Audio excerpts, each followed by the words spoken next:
Hi welcome to Arna's veg kitchen. ఈరోజు హెల్దీగా మల్టీగ్రెయిన్స్తో tiffin రెసిపీని చూపిస్తున్నాను.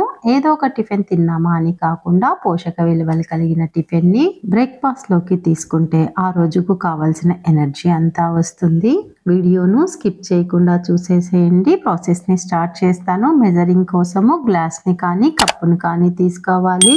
మెజరింగ్ కోసము ఒక గ్లాస్ని అయితే తీసుకున్నాను. ఒక గ్లాసు బియ్యాన్ని తీసుకోవాలి. నార్మల్ రైస్ లేదా రేషన్ బియ్యం అయినా తీసుకోవచ్చు. పావు కప్పు శనగపప్పు, పావు కప్పు పెసలు వేసుకోవాలి. పెసలు అవైలబుల్గా లేకపోతే పెసరపప్పును కూడా యూజ్ చేసుకోవచ్చు. పావు కప్పు మినపప్పు, పావు కప్పు జొన్నలు, పావు కప్పు కందిపప్పును తీసుకోవాలి. ఒక స్పూను మెంతులు, పావు కప్పు కొర్రలు, పావు కప్పు మందపాటి అటుకులు వేసుకోవాలి. మీకు అవైలబుల్గా ఉన్న ఏ గ్రెయిన్స్ అయినా తీసుకోవచ్చు. ఒక గ్లాసు బియ్యంకు మీరు తీసుకున్న గ్రెయిన్స్ అన్ని కలిపి 2 గ్లాసుల వరకు తీసుకోవాలి. తీసుకున్న గ్రెయిన్స్ అన్నింటినీ ఒక బౌల్లోనికి వేసుకొని 2 or 3 times వాష్ చేసుకొని 8 hours పాటు నానపెట్టుకోవాలి, లేదా ఓవర్ నైట్ కూడా పెట్టుకోవచ్చు. నేను ఆల్రెడీ నైట్ నానపెట్టి ఉంచాను.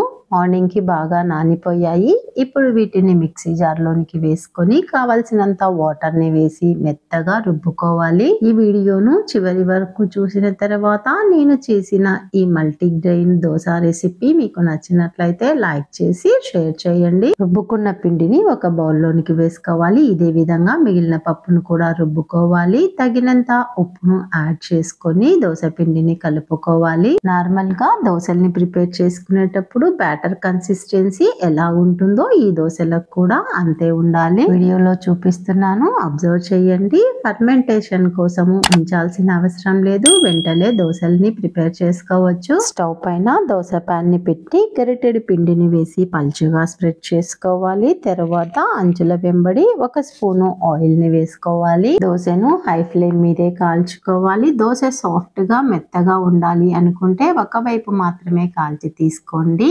క్రిస్పీగా ఉంటే పిల్లలు ఇష్టపడతారు.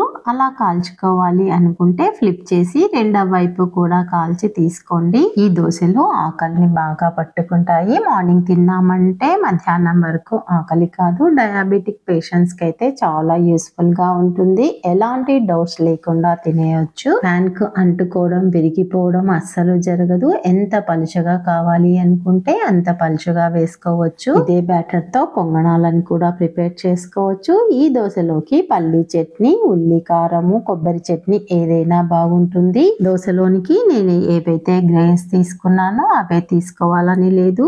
అలసందలు, సామలు, ఊదలు, అరికెలు, శనగలు ఇలా ఏవైనా మార్చి తీసుకోండి. అయితే 1 గ్లాసు బియ్యంకు మీరు తీసుకున్న గ్రెయిన్స్ అండి 2 గ్లాసులు ఉండేలాగా తీసుకోండి. మరి మీరు కూడా ట్రై చేయాలనుకుంటున్నారా? ఇంకెందుకు ఆలస్యము, మీ ఇంట్లో అవైలబుల్ గా ఉన్న పప్పులతో ట్రై చేయండి. మీరు ఏ గ్రెయిన్స్ ని యూజ్ చేశారు, మీకు ఎలా వచ్చిందో కామెంట్ చేయండి. ఫస్ట్ టైం నా ఛానల్ ని చూస్తున్న వాళ్ళు, ఇంతవరకు సబ్స్క్రైబ్ చేసుకొని వాళ్ళు సబ్స్క్రైబ్ చేసుకొని బెల్ సింబల్ ని నొక్కి యాక్టివేట్ చేయండి. ఫర్దర్ గా నేను పోస్ట్ చేసే వీడియోలన్నీ నోటిఫికేషన్ రూపంలో వస్తాయి. Thank you for watching.